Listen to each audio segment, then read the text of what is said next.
screen. I know you are. We've been looking at disappointment, how to overcome disappointment. So we're going to talk about identifying, kind of expressing our life. It affects us probably, most of us, if we're really going to be honest. Most of us may have difficulty. Maybe difficult yesterday. You bring just a lot of stuff to the table this morning.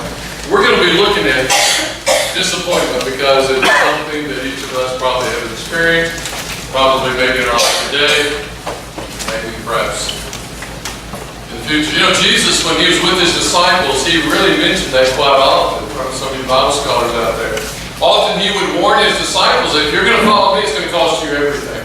And by the way, if you follow me, there's going to be tribulation. There's going to be letdowns. There's going to be people that are going to come against you. You're not going to be the new kid on the block that everybody likes, by the way. You're going to be tested. You're going to go through trials. You're going to go through testing beyond anything you've ever gone before because you're my disciples. You're following me. Y'all understand that? And so the closer we get to the Lord, the more difficult it seems in this world. Why is that? Because we are travelers in this world. This world is not our home. Amen? And so with that comes, we're just foreigners. We're strangers here. It's almost like we're in a different country. Perhaps we're not used to their culture, and we struggle with identifying what's going on here. I need to give you a little history here before we dive into Ezra, because I'm sure some of you didn't jump up this morning and dive into Ezra, right? Like you're Ezra this morning? Or just reading your morning devotionals? You know? Okay. Well, this is happening in about 537 BC. And the setting is Jerusalem. And what's happening, we're seeing the first waves of the Jews coming back to Jerusalem. And some of you know that they've been in Babylonian captivity for quite a long time. And most of the folks there are probably 70 to 75, maybe 80 years old. And then we've got this young crowd. And we're going to see some interesting things here that as I was reading about this. Now remember, the Israelites, the Jews, are in captivity in Babylon because of what? Their disobedience. And because of their disobedience, God has placed them in this. The enemies have come in and they've just ransacked and taken whatever they wanted to do. And so we find that Israel is coming back. The Jews are coming back to Jerusalem. And this is the first wave of them coming back into this holy city of Jerusalem. And so when we see this, you've got to understand what's going on. We're not going to read all this, but you've got to understand what's happening here. Everything has changed in Jerusalem now. And by that I simply mean that in the hillside, not necessarily in the city, but in the hillside, the enemies are still camped there. Their enemies are still in the presence of that nation, that promised land that God gave them, and yet enemies are still there. They're camped there. They're still ruling. They still have their way with the people of Israel.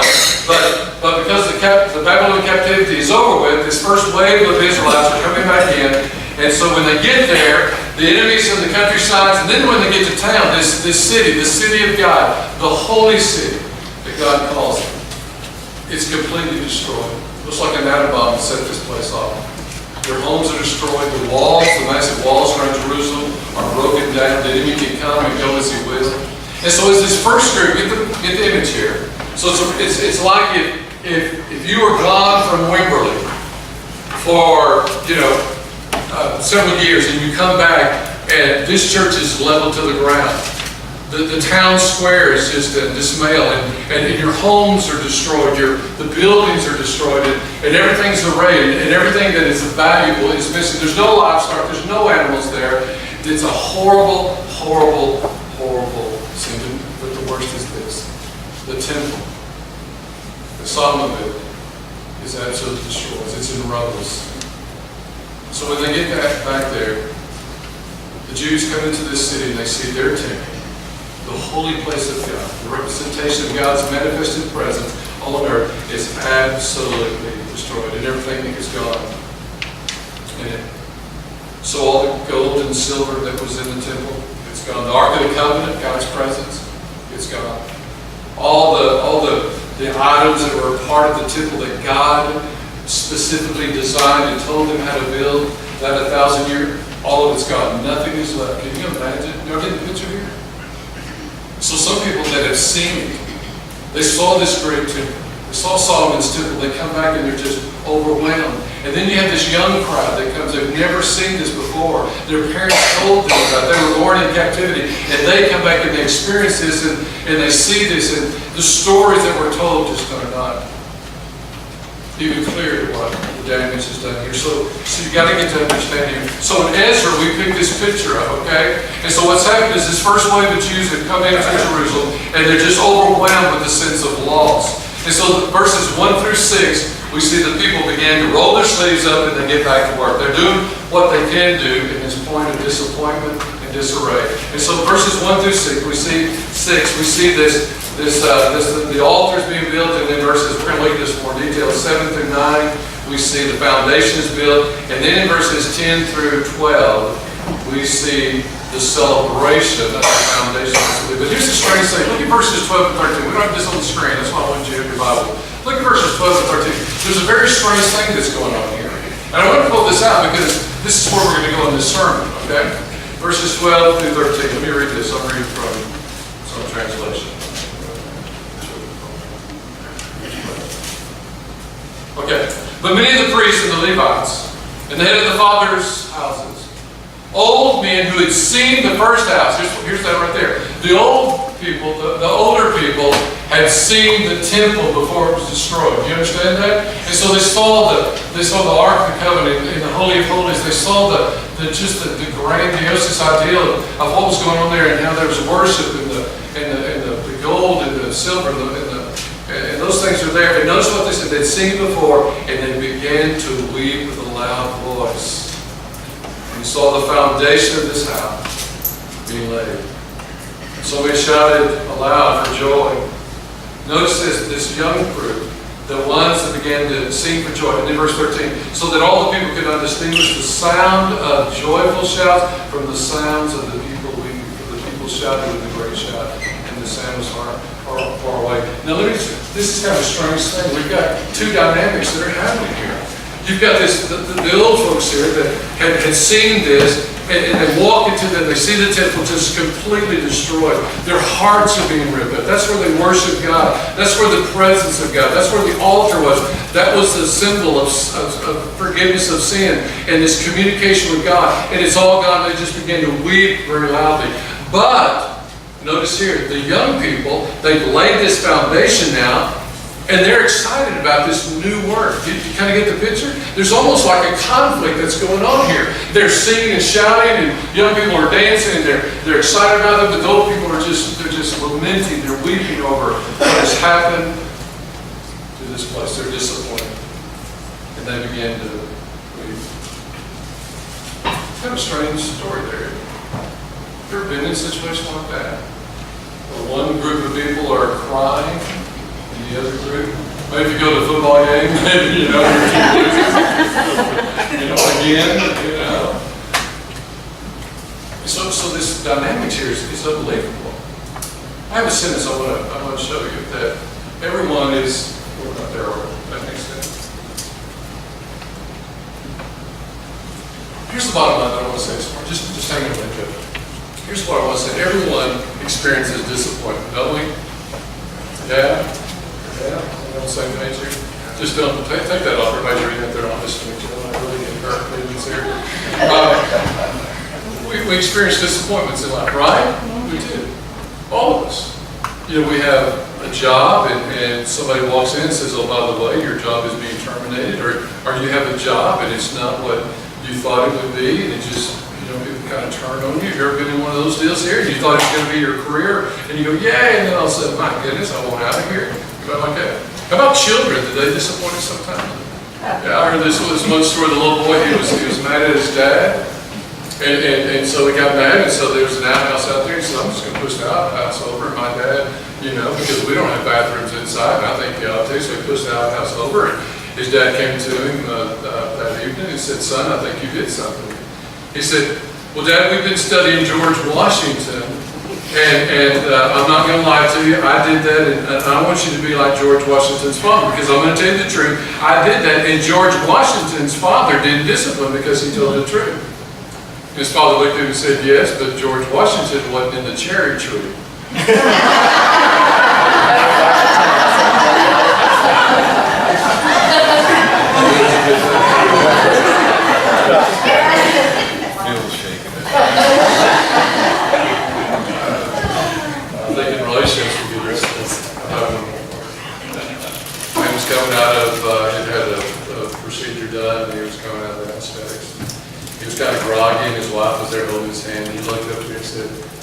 "You're so beautiful." She looked at him because he'd never said that before.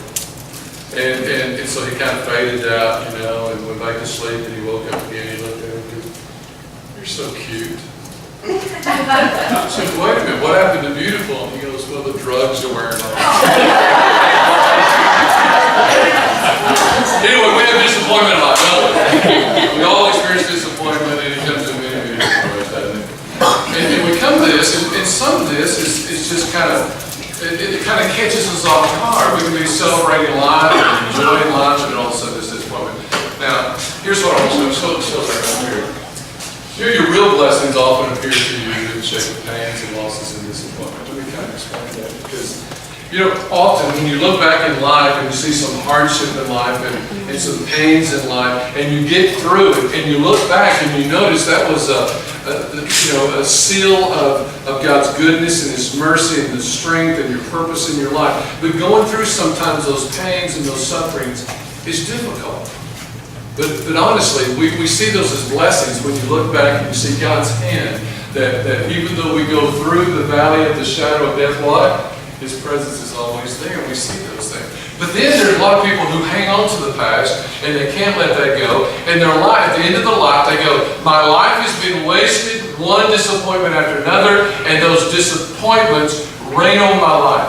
Many of us in this room, there's an earmark in the history of our life that we earmark this because of disappointment, of pain, and tragedy. And we go back to that point before that time or after that point, and we hang on to those. And probably most of us in this room, we have those earmarks in our own personal life. Alexander the Great wept when he said, "There's no more worlds, nations for me to conquer." Another, John Quincy Adams, the sixth president of our nation, he said this, he said, "My life has been spent in vain." Robert Louis Stevens, on the epitaph of his tombstone, said, "Here lies one who tried to do well, who tried to do little, but failed at everything." You know who Joe Torre is? Joe Torre was the New York Yankees manager. You know who he was? Great baseball player. A little boy came up to him and doing autographs and looked at Joe Torre, just a famous guy, just a well-versed in the baseball field. And the little boy looked at him and said, "Weren't you somebody special one day?" And so we get this.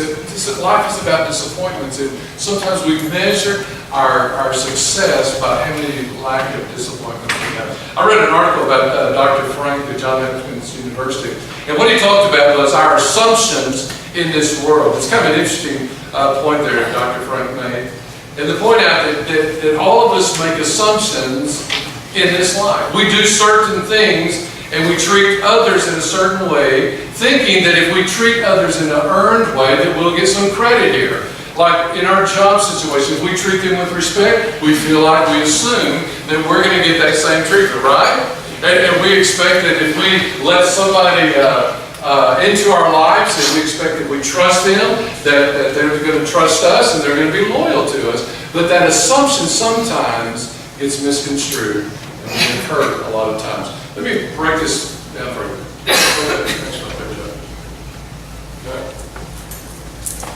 Misplaced assumptions. In other words, I'm nice to you, you'll be nice to me. I'm fair to you, you'll be fair to me. I'm loyal to you, you'll be loyal to me. That misplaced assumptions are that attitude that if we earn it, then we will deserve it. But what happens to that misplaced assumption? Because we put that assumption on other people and their response cannot be controlled. You understand what I'm saying? If you're nice to somebody, we assume they're going to be nice to us. Does that always work out? Anybody? Absolutely not. It kind of backfires sometimes. It catches us off guard, right? And then we're what? We're so disappointed in them. Okay? There's that misplaced assumption. Now here's what happens is when we evaluate our lives and we operate in our life, notice what happened. The result is long expectation. And we go, I wasn't expecting that. I assumed by me being loyal to you that you'd be loyal to me. And by that assumption, what happens is we have a long expectation. We expect them to do that, and that doesn't work out that way. So we're disappointed. And what happens there is that leads us to disappointments. And in disappointments, here's where I'm going with this. I know that's a lengthy thing. But when we do not deal with disappointments, here's where it comes to. It comes into despair. And despair means isolation. Despair means that we cannot trust people in our lives. We cannot trust people. We cannot trust God. And all of a sudden that despair isolates us from dealing with disappointments that we all have. Okay? We'll kind of lay that out, then we're going to dive into Scripture, okay? Okay. All right. Here's my question back to this. Why were the old people disappointed? Why were they despair? Because here's what it is. They remembered the good, and they were disappointed in the presence. They did not know what to do with the future. And then we have these young people that are excited about the newness of what's going on.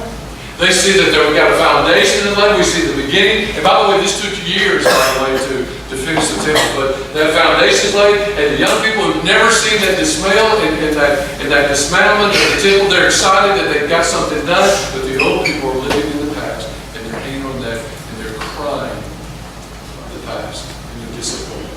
They're disappointed. All right. How do we overcome disappointment? I'm going to give you 3 things that are necessary, okay? And these things are what I believe the Jews did in Ezra chapter 3. The first thing is that, and just 3 things, so we will all be here for an hour and a half, okay? First of all, a new dedication. They rebuilt the altar. A new dedication, they rebuilt the altar. Look at verse 1 if you've got that. I think there's something very interesting here. We're not going to read that, but if you see that the people gathered as one man to Jerusalem. In other words, they were in unity with what's happening.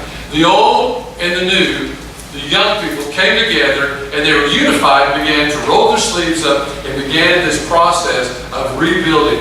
One was disappointed, one was excited, but you have that dynamic of those feelings and all that coming together, clashing together, and we're going to see how they handle it. The first thing is there was a new dedication to build the altar.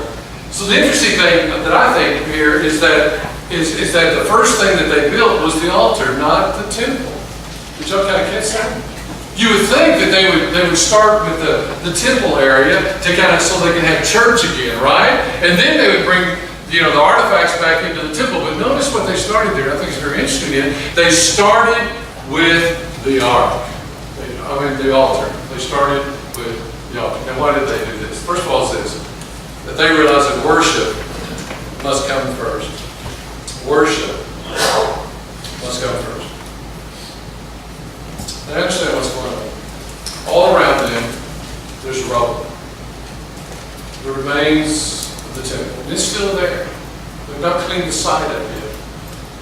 They see all the walls that have been torn down and perhaps those things that some of the old people might have been even participating. We don't know that, but they see. No, they couldn't. That's why they do. Never mind. Get that statement. That wasn't true. So just erase that. Okay. Some of y'all weren't even listening. But anyway, you get that bit.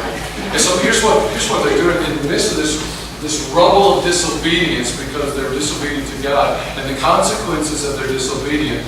Here's what they do: we are going to do the right thing, because without the altar, there's no worship. Without the altar, there's no sacrifice. Without the altar, there's no guarantee of sins being forgiven. Without the altar, there's no commune with God. There's no sense of His presence in their life, because the altar symbolizes the presence of God and the forgiveness of sin. And so they start with this very, very basic principle. When we go through disappointment, we must be drawn to the presence of God and the sacrifice of Jesus Christ, our Lord and our Savior. We must be drawn to that. The second thing that I want to say is this, is that we all need a new beginning with God. Now remember what's happened here. There's been sin, there's been disobedience, the enemies come in, they've been defeated. And here's what they do. They do like the Jews, that they return to the altar of sacrifice. And that is the word for us today, is that we return to the shed blood of Jesus Christ, the perfect altar. And by that simply means that we can have a new beginning, can't we? The Bible says it this way, that any man who's in Christ Jesus, he becomes what? A new creature. All things are what? Passed away. That's settled. That rubble in our life is restored and brought back. And that's why it's so important that we understand that the blood, the sacrifice, the altar represents the blood that brings us to forgiveness. Now the interesting thing with this is I was reading this 4 or 5 times and over this week, I thought about this, just the emotions of being disappointed. Sometimes when we're disappointed, we're so caught up in that we're so afraid to approach God. You know what I mean? Will God really want me back? Will He really accept me? I mean, For years they've been in isolation because of disobedience. And they've received the punishment, and maybe you're here today because of disobedience, and you're disappointed, and that disappointment isolates you, and you think, will God really take me back? What do you think the answer is? Yeah, absolutely. He loves you. He's demonstrated that love toward you. And while you were away from Him, Christ died for you. Do you see that first response that He gives? He loves us. And so when we read this, when God takes us, there must be wonder. Now, you think by building the altar that God would take us back, and they knew. I love what Micah 7:18 says. Who is a God like you, O God? A God who pardons sins and forgiveness. A God who does not stay angry but delights to show His mercy. So how do we overcome disappointment? Number one, we dedicate ourselves to Jesus anew today and continue. The second thing is this: I do obedience. We lay the foundation. Look at verses 7 and 8. So they gave money to the masons, the carpenters, the food, the drink, the wood,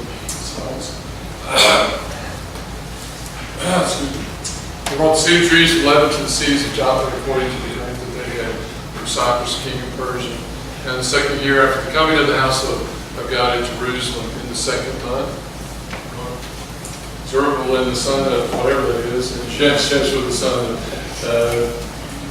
Zadok, made the beginning together with the rest of their kinsmen, the priests, the Levites, and all that come to Jerusalem from captivity. And they appointed the Levites who were in charge of the temple from 20 years old and upwards, to supervise the work of the house. Lord, so we see what they're doing here. They're laying this foundation, and they're paying people to come in and start laying this foundation and remove all rubble. Here's the thing that I think is so very, very important here. There's two principles of this obedience. The first of all is that they committed themselves to follow the Lord in all the details of life. Check that out.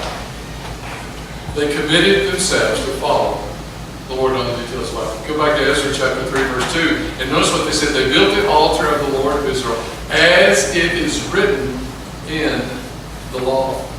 Here's what they're saying. They followed the details of the law. You've got to understand, this is 1,000 years later, after Moses received instruction in how to build the altar, how to do the foundation, how to build the temple, and they go back to this prescribed instruction from God Himself, and they follow it.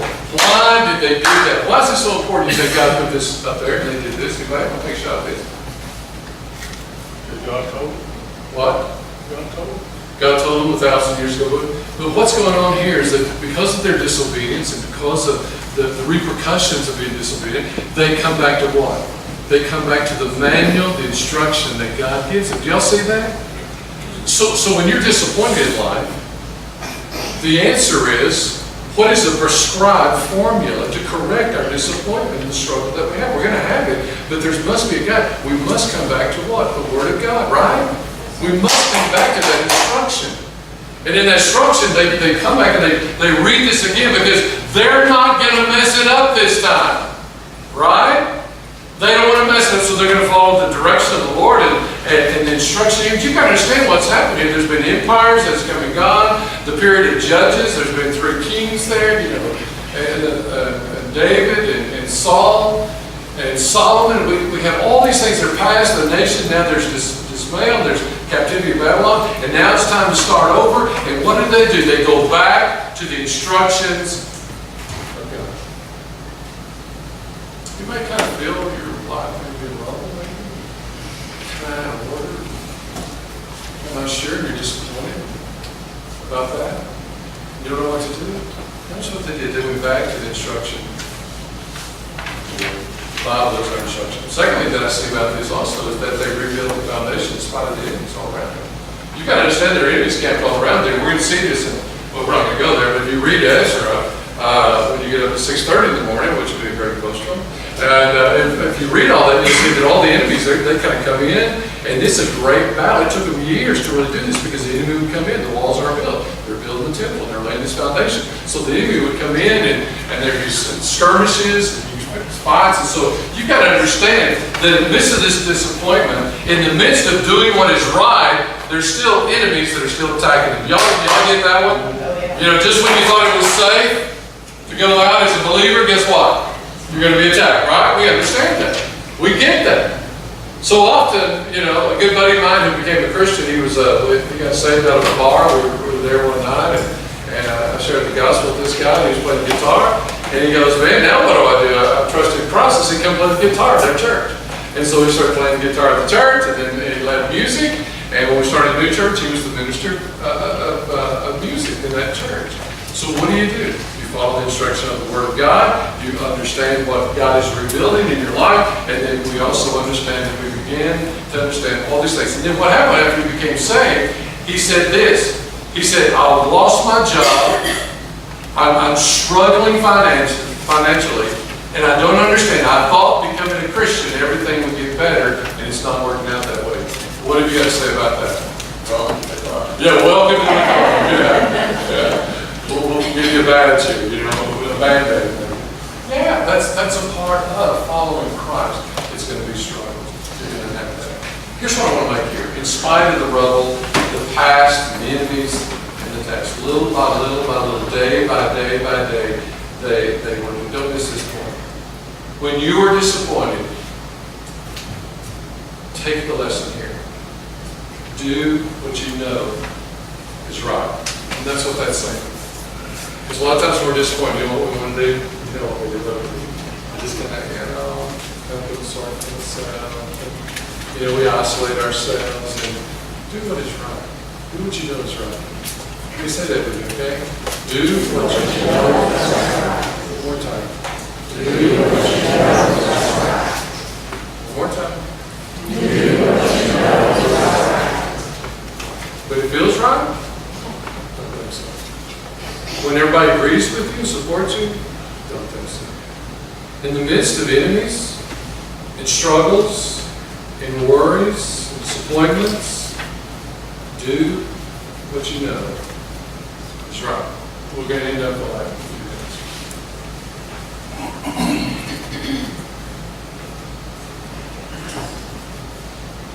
Say one more time. Some of us, we have some big things of disappointment, right? Big things, right? Here's what I want to encourage you to do. You may need 10 steps for your big plan. Take 2. You may have some big issues of disappointment and struggles that you're having. Don't delay. Take some bite-sized chunks out of that thing and begin to do. You can imagine what they're doing, this rubble, these stones, this trash, they've just ransacked everything. They began to do what they knew was right, and it was a process of day by day by day.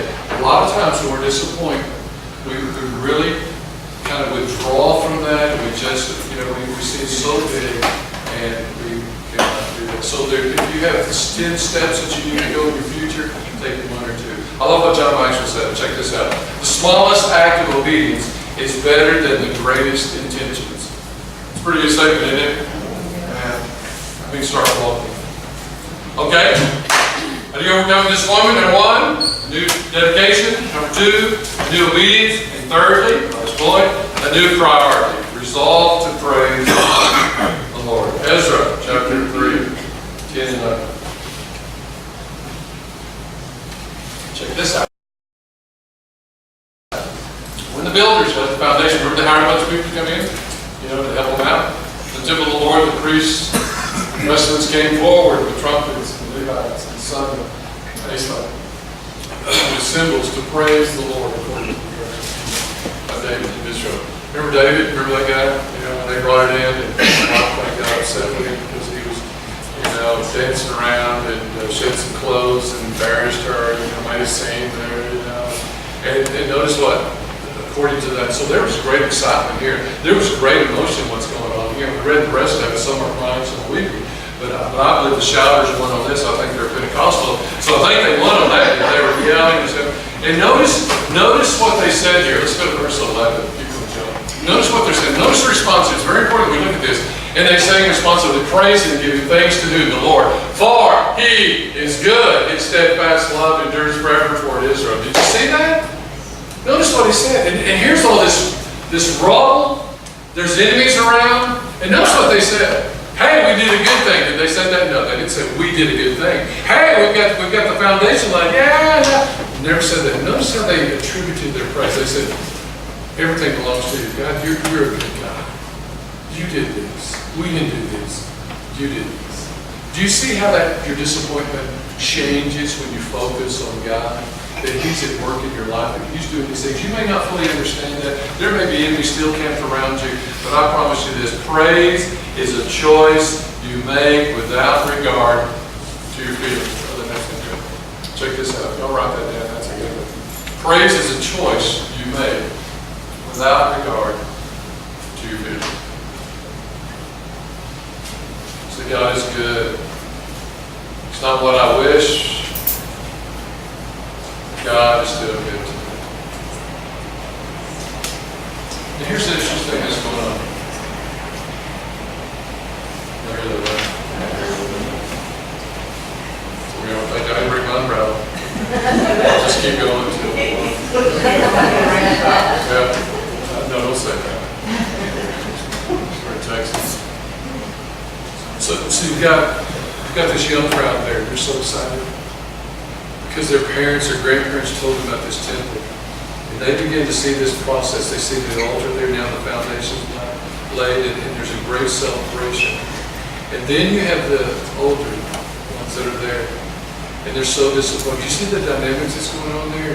And they need each other in this. What's this? They need each other. They need the old ones to remind them of their sin of disobedience and why this happened. And yet the old ones need the new ones to say, this is a new work that God's doing. So here's how we kind of combine this collision of old and new, of crying and weeping in our disappointment, that we have to mesh this together. And that means we're not to ignore our past. We're not to ignore those things and just kind of shut it down in our life, but we're to embrace them and trust the Lord that He can work through that. But also, as a believer in Jesus Christ, we must know that God is always doing a new work in us, a new foundation in us, a new beginning in us, and that He does forgive us, and He does set us on our feet, and He does orchestrate all of this for our good. Do y'all get that? So somewhere in disappointment, we've got to bring those two together and not let our present or today's be influenced by just this disappointment of perhaps our failures in the past. So how? I'll give you four things. How do you handle disappointment of your past in light of your future? Past, old people, crying. Your future, this younger crowd that are celebrating. How do we handle it when they collide together? Let me tell you 4 things. First of all is this, okay? They'll be on the webpage if y'all want to write them down. Some of y'all look at it. Yield your memories and your dreams to the Lord. So we take our past in the happiness and also sadness, and we take our future with this unlimited potential and we give it all to the Lord. Doesn't the Bible say that Christ is the same what? You know this. Okay. What is that really saying to us? He's got this, right? He's the same. He's still faithful. And even though our past may have many disappointments that we carry, we're to understand those disappointments and those tragedies, but also those happiness, and we're to bring this into the future with unlimited possibility, because nothing is impossible with God, right? And so with our future, we trust Him with that, and somewhere we bring this into this harmony of yielding your memories and our dreams to the Lord. In other words, we just surrender everything. Lord, you're the Lord over my past, you're the Lord over today, and you're Lord over my future. You got that? This will help you with the disappointment. Second is this: accept your present situation as from the Lord. Now let me look at the word accept. It doesn't mean a passive resignation. It doesn't mean like you just kind of, well, it's going to happen. It is what it is. And just kind of flippantly throw that up in there, right? What we're saying here is accept your present situation as from the Lord. As a follower of Christ, you must embrace this. Is God in control of your life? Yes or no? Does He know everything about your life? Yes or no? Do you think God orchestrates things and circumstances enough for a reason and a purpose and a destiny? Yes. Do we understand it all the time? Yeah. So when it comes to disappointment, we go, God, what's that about? That didn't feel very good. I don't like to not feel good. How do I handle this? When we accept your present situation from the Lord, we must embrace this. Here it is. Father, you're in control of everything. My past, my today, my future. Everything has a reason.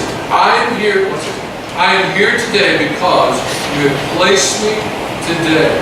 And today, in my present, I carry with the past, I hope for the future, but today I submit all that because you're in charge of my life and I acknowledge you. Do you know what that releases right there? That releases the promises of God, doesn't it? It releases His presence in you. It releases this accountability to Him to not carry that baggage into every circumstance, but to identify what that is, to deal with it presently, and have the hope and the trust of the Lord of your future. And that's what that means, accept it. Don't deny it, accept it. Number 3. Resolve to obey God right where you are today. You know what happens a lot of times disappointment does? It brings bitterness. You know what bitterness does? Isolation, doesn't it? And resentment, lethargy. We just want to do that. I'm just depressed and disappointed. And all of a sudden, we don't obey the Lord right where we are today. Now, God, if you'll fix this situation and make it better, I'll be happy to follow you wherever you want to go. But, man, look at this mess that I'm in. You got to fix this. And so we struggle with it, so we do nothing. Thanking God to take all this away. Then we can really serve the Lord. You think that's true? Notice what Israel did. They embraced this. They wept over it. They celebrated over it. But they embraced the rubble. They embraced the circumstance. And they rolled up their sleeve and they began to resolve to be obedient today. Today. Not when things get better. Not when things look better. But today. The rain stopped, so I got to quit. No, I think so. Thank you. I read your mind over here. I love Ecclesiastes 9:10. Whatever your hand finds to do it with all of your mind. Amen? I can do it. It's okay. Number 4. Praise God for His goodness in spite of your circumstance. You know, I love the people of Ezra. You know, of Ezra's day. They rolled up their sleeves. They got to work, and they began to offer this praise, and they acknowledged God. I love this statement too. Here it is. You can learn how to sail a boat in a classroom, but you become a good sailor in rough seas. Does that make sense? Yeah. I mean, you got goosebumps over that one. Put your hand down. I'm not reading it. So, we can learn about how to live the Christian life, and we can explore that, and you go to Bible study after Bible study, good for you if you do, but let me tell you, you learn to practice in rough seas, when it's hard. You see, this is it.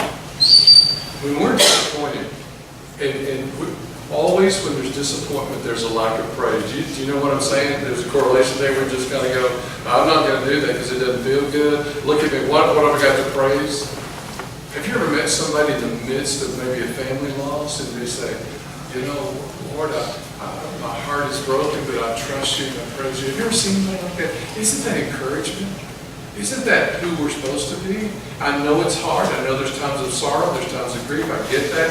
But isn't it reassuring when we have that steadiness and that anchor in rough seas that no matter what we can praise the Lord? I know it's hard. It's difficult. But notice what they did. Is that foundations? They all came together, some crying, some weeping, but they began just to celebrate this. And do you know that Thanksgiving and celebration and praise is contagious? Do y'all know that? Yeah. You ever come into this place, you know, and you're just kind of like Eeyore.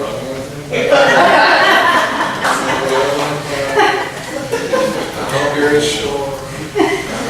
Hope you sing my favorite song. Hope you didn't say words that don't apply. Then all of a sudden we began to worship the Lord. The music starts. And come early sometime. Come early to church if you're discouraged. Because we worship Him here before. It's a really good time to meet you guys. It's It's a really good time. So what happens is disappointment. Man, we're to praise the Lord. I got two more things that I want to do that. Okay? I think. Yeah, final word. That doesn't mean nothing with me, right? It's kind of like this kid come to church with the Baptist, and the choir comes down. He says, "Man, what's all those with the robes?" Back in those days, they wore robes. He said, "What's all that?" I said, "Well, that's a choir. They're going to sing." And then the guy gets up there and he does this, and he goes, "What's his problem?" And he's leading us in worship, okay? And then the guy, my pastor, gets up there, and he gets up to the podium, and he reaches in and takes off his watch and puts it in. He said, "What's that mean?" I said, "Now that means absolutely nothing." I'm close. Final words of encouragement that Grace this morning. Go there. Number one, it's better to begin small with God than not to begin at all. Pretty simple, isn't it? It is. This is God's grace one, guys. This is God's grace one. How many of y'all like second chances? How many of y'all are not here? I love second chances and third chances. God's grace does that, doesn't it? Because we can kind of screw up sometimes, to be honest, and yet God He says, "I love you. I give you grace." And sometimes we think you've got to do something really, really big to get God's grace. It's just not true, is it? When God, what's this? When God determined before the foundation of the world, He determined to save all of mankind. You know how big He started? He started in a manger with a baby, so small. With all of man's salvation, God says, "I'm going to take something small as a baby in a manger. It's going to change all of mankind." Never, ever underestimate doing small things. Somebody's got to mop the kitchen today, right? Get up and do that. Somebody's got to go to work. Somebody's got to do the next best thing in life. Don't allow disappointment just to hamstring you, that you isolate yourself from doing the right thing. Start off with something small, okay? I didn't want to preach this message today and go, "Well, I got to do something big. I'm going to be a missionary in Africa for a year." I'm going to drop 5,000. Well, do that part anyway. You drop 5,000 here. But do you know what I'm saying? So Monday morning, do something small. God honor that. Because all around town you see these little acres that are dropping everywhere. Are they using? But every acre presents a huge potential of a massive tree, right? God started off with something so small and changed the world through His Son Jesus Christ, born in a manger. Start off with something small. Secondly, I'm done. It's better to rejoice over what you have than to weep over what you used to have. Amen? Yeah. That is so good. It's so important that we remember this because I think the older we get, I think the more we realize things aren't working the way they used to or responding the way they used to. And we go, "Man, that was a good old days when I could jump over tall buildings and run and jump and all these things." And so we struggle with this. It's better to rejoice over what you have than to weep over it. And so here, watch this. Here are these two people, they collide just like that. Young people going, "Man, look what we've got. Man, isn't this great?" Old people go, "Yeah, but it's not what we used to have. This looks like a shack compared to what we had, like the Taj Mahal." You guys didn't see that, but we saw that. And they could have just said, the young people said, "Oh, you're right. Y'all cut the band. No more singing. We're gonna cry this thing out." But they didn't do that. You know what they did? Year after year, it took several years. They stayed the task. They accomplished it. And they learned that that rejoicing over what they had, rather than just weeping over what was lost. Is that good or not? It's so good for us today. So good. Now, final word. Second final. Part 2. We all have discipline in this room. There must be obedient to what God says in order to address this. You cannot deny this, but you must embrace this, that you must trust the Lord, that what happened in the past, one day you might have those answers. Remember that guy named Job? That was the first book, scholars believe it was ever. And the question was, why are bad things happen to me as a good thing? God never answered it. Never answered it. So I'm here to tell you, we may never understand these things, but I want you to tell you, God's got this if you'll trust Him with those disappointments. And allow those disappointments to become blessings and stepping stones into your present, but also into the future. Some of us are weeping today, some of us are rejoicing today. And understand this, that God's got this, He's in control. I'm done. All right, let's pray. Father, we love you, we praise you, we worship you, God. And I thank you that you're Lord over all of our disappointments. And we just kind of stress the surface here this morning. But Lord, you know our hearts. Some are broken in this place. Some have brought some major heavy baggage in this place. And Lord, this is a safe place to come. Your presence draws us to you. Your word encourages us. And those that are around us are supporters of the healing process of those things that crushed us and hurt us and hangs on to us. Lord, we can imagine being there in that day and seeing the temple. The Ark of the Covenant, the presence of God all gone. Nothing left. God, teach us to be obedient to you and faithful to you, to do those small things beginning today that will dedicate ourselves to be completely obedient to you. I thank you for the hearts and lives that are here. May your word richly bless them as they prepare themselves on Monday, that they've been encouraged to go out and begin to do those small things in obedience to you. And Lord, you will bless them to be with them. And for that, we praise you that your mercy endures forever and ever and ever. And all God's people said,